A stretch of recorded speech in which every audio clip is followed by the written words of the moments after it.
ख्रिस्तामधील सर्वांना सलाम. आमच्या तारणाऱ्या जिवंत आणि गौरवी प्रभू येशू ख्रिस्ताच्या नावात विश्ववाणी परिवाराकडून आम्ही मार्गाकरिता प्रकाश कार्यक्रमात आपले सहर्ष स्वागत करीत आहोत.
आजच्या मननासाठी निवडलेला शास्त्रभाग स्तोत्रसंहिता 19 7-14 ही वचने. स्तोत्रसंहिता 19 7-14 ही वचने. परमेश्वराने नियमशास्त्र परिपूर्ण आहे, ते मनाचे पुनरुज्जीवन करते. परमेश्वराचा निर्बंध विश्वसनीय आहे, तो भोळ्यास समंजस करतो.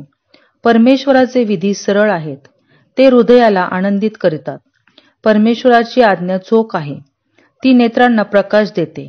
परमेश्वराचे भय शुद्ध आहे, ते सर्व काळ टिकणारे आहे. परमेश्वराचे निर्णय सत्य आहेत, ते सर्वथ्य न्याय आहेत. ते सोन्यापेक्षा 52 कशी सोन्याच्या राशीपेक्षा इष्ट आहेत.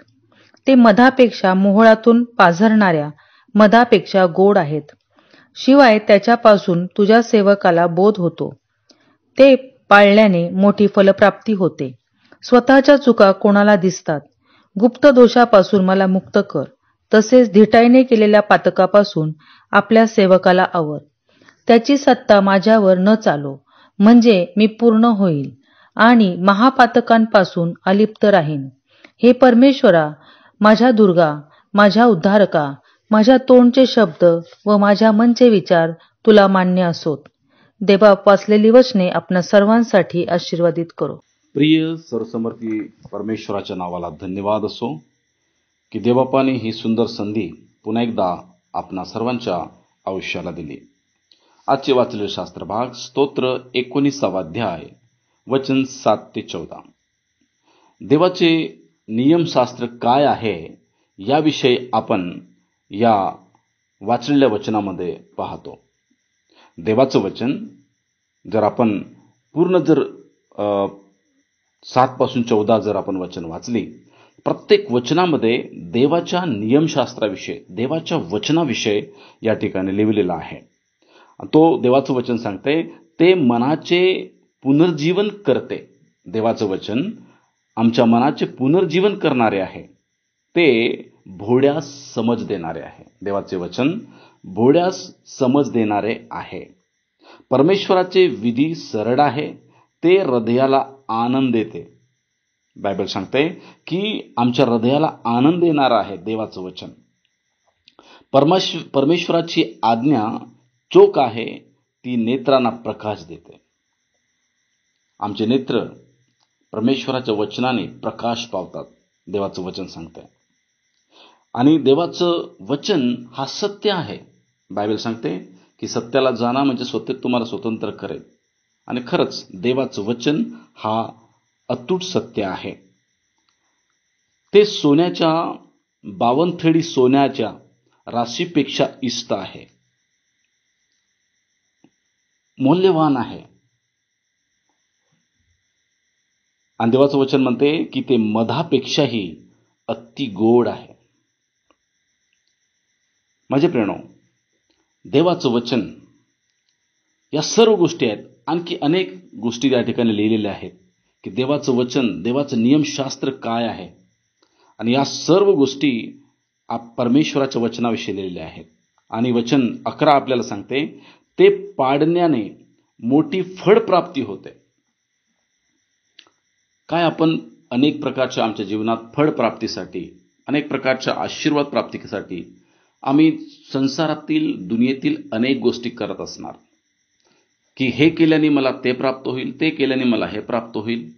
परंतु देवाचं वचन आपल्याला सांगते की आम्हाला आमच्या जीवनामध्ये इतर गोष्टीला अधिक भर देण्यापेक्षा जर आम्हाला काही प्राप्ती करायची आहे तर देवाचं नियम आम्हाला पाळणे गरजेचं आहे. देवाचं नियम पाळल्याने बायबल सांगते की उत्तम फळ प्राप्ती होते. जर आम्ही परमेश्वराचं वचन पाळतो, जर आम्ही परमेश्वराच्या वचनाला मानतो आणि त्यानुसार करतो, तर त्याद्वारे आम्हाला उत्तम फळ प्राप्त होते. परंतु आम्ही देवाच्या वचनाला, देवाच्या नियमशास्त्राला आम्ही फळप्राप्तीचा उपाय न समजता आम्ही आमच्या बळाने करण्याचा प्रयत्न करत आहोत. आणि त्यामुळे अनेक फळप्राप्तीपासून आम्ही स्वतःला वंचित ठेवत आहोत. काय माझे प्रणव, आज देवाचं वचन सांगते की सर्व काही, दुनियेतील सर्व काही देवाच्या वचनामध्ये सामील आहे, देवाच्या वचनामध्ये आहे. आणि ते आम्हाला ठाऊक आहे. म्हणून या आपण देवाचं वचन हा फळप्राप्तीचा उत्तम हत्यार या प्रकारे आपण आपल्या जीवनात त्याचं अवलंबन करूया. प्रार्थना करू. देवा, धन्यवाद, सुंदर वचनाकरी बोललंस आणि तुझं वचन किती महान आहे या वचनाच्या द्वारे, या अध्यायाच्या द्वारे आम्हाला शिकवलंस प्रभू. म्हणून तुझे आभार मानतो. सर्व महिमा आदर तुला देतो. प्रभू येशूच्या नावात प्रार्थना करतो, म्हणून तो एक. आमीन.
माझ्या दुःखात माझे सांत्वन हे आहे की तुझे वचन मला नवजीवन देते.